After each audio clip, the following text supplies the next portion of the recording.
Julie Cheetah Brown, and I live at we own 126 East Mira Monte, and we are trying to build a home for our family.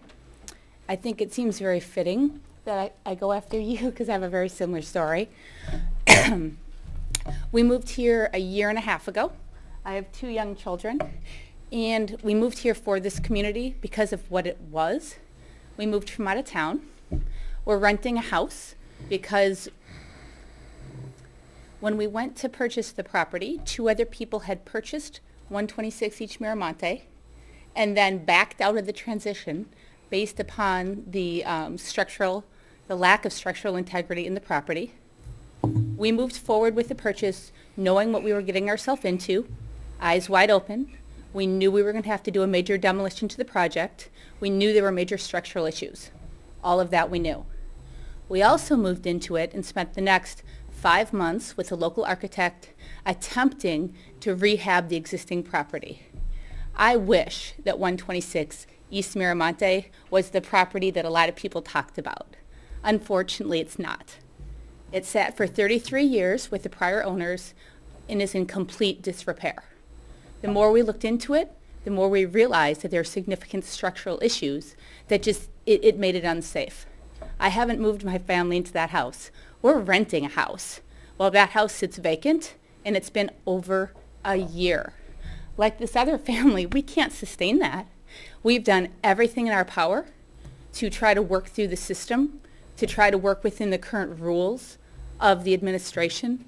We've worked with the planning department the entire way, abided by all the codes that were in place at the time, and we've made investment decisions based upon the rules that were in place at the time. We had no intention of eventually having to demolish the property. That was not our goal.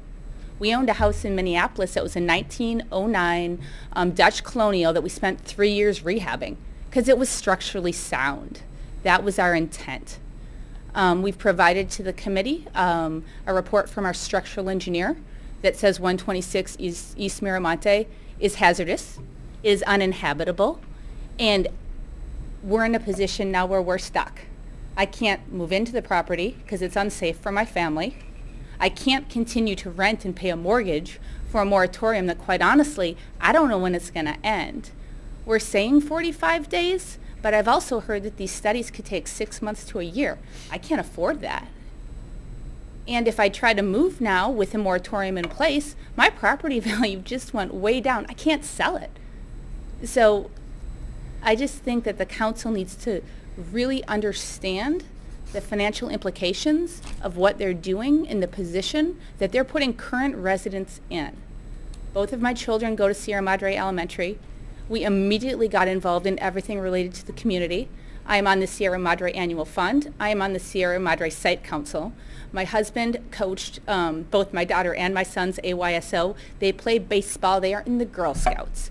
We want to be a part of this community, but like the other family, we feel like we're being excluded and pushed out based upon a lot of hype and not a lot of facts. Because I don't know that a lot of people took the time to understand the facts of our situation. I think a lot of people make a lot of assumptions, which I think is unfortunate. But the reality of the situation is you're impacting people's lives, residents' lives, and their financial wherewithal with the decision that you're going to make.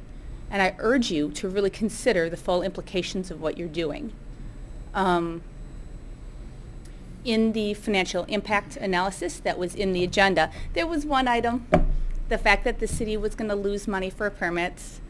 You guys, that's not a financial impact analysis. You have to understand the impact it's going to have on anyone trying to buy or sell a house in this community. Because if people can't rely on the codes or the rules that are in place, why would they trust? It's all based on good faith.